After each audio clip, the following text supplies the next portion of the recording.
హైదరాబాద్లోని తన నివాసంలో విశ్రాంతి తీసుకుంటున్నటువంటి AP deputy CM Pawan Kalyan గారిని ఏపీ సీఎం సిబిఎన్ గారు కలిసి పరామర్శించడం జరిగింది.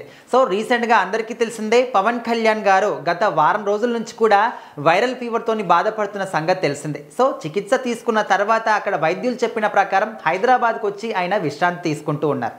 సో ఈ క్రమంలో సిబిఎన్ గారు అక్కడ ఏపీ నుంచి ఇక్కడికి వచ్చి ఆయన ఏ విధంగా ఉన్నారు, ఏంటి, అంత సభ్యంగానే ఉందా, ఇంకా ఏదైనా ప్రాబ్లం ఉందా అని తెలుసుకోవడానికి మాత్రం వచ్చి ఆయన అయితే పరామర్శించారు.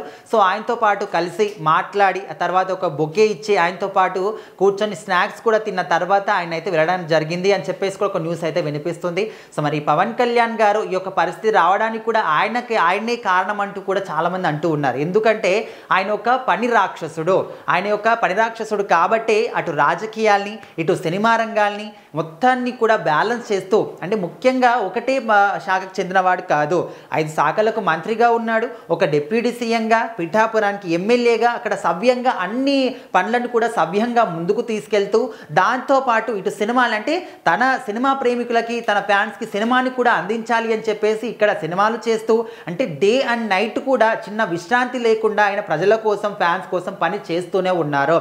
కనీసం ఫ్యామిలీకి కూడా టైం ఇవ్వకుండా ఆయన జీవితాన్ని గడిపేస్తున్నారంటే మరి ఆయన ప్రజల కోసం ఎంత డెడికేటెడ్గా పనిచేస్తున్నాడో అర్థం చేసుకోవచ్చు. సో ఆ విధంగా మనం చూసాం ఓజీ సినిమా ప్రీ రిలీజ్ ఈవెంట్లో హైదరాబాద్లో ఎల్బీ స్టేడియంలో అంత భారీ వర్షం వస్తున్నా కూడా ఇప్పుడు వేరే వాళ్ళు అయి ఉంటే ఖచ్చితంగా వర్షం వస్తుంది ఇంకా క్యాన్సిల్ చేసుకొని అని చెప్పేసి, లేకపోతే వేరే వాళ్ళు ఉండండి అని చెప్పేసి వాళ్ళు అక్కడ నుంచి వెళ్ళిపోతారు. కానీ పవన్ కళ్యాణ్ గారు ఆ విధంగా కాకుండా ప్రజలు నా మీద నమ్మకంతోని, నా మీద అభిమానంతోని ఇంతమంది ఇక్కడికి వచ్చారు భారీ వర్షంలో, అంటే అన్ని లక్షల మంది, అన్ని వేల మంది ఇంత భారీ వర్షంలో నా కోసం కూర్చొని చూస్తూ ఉంటే నేనెందుకు వాళ్ళ కోసం, అంటే దీని వర్షం కోసం భయపడి వెళ్ళాలి అని చెప్పేసి ఆయన అందరి మీద అభిమానంతో ఆయన కూడా అదే వర్షంలో అక్కడ ఉండి వాళ్ళ కోసం మాట్లాడి అందరితోని మాట్లాడి కూడా ఒక ఈవెంట్ని సక్సెస్ఫుల్గా కంప్లీట్ చేశారు.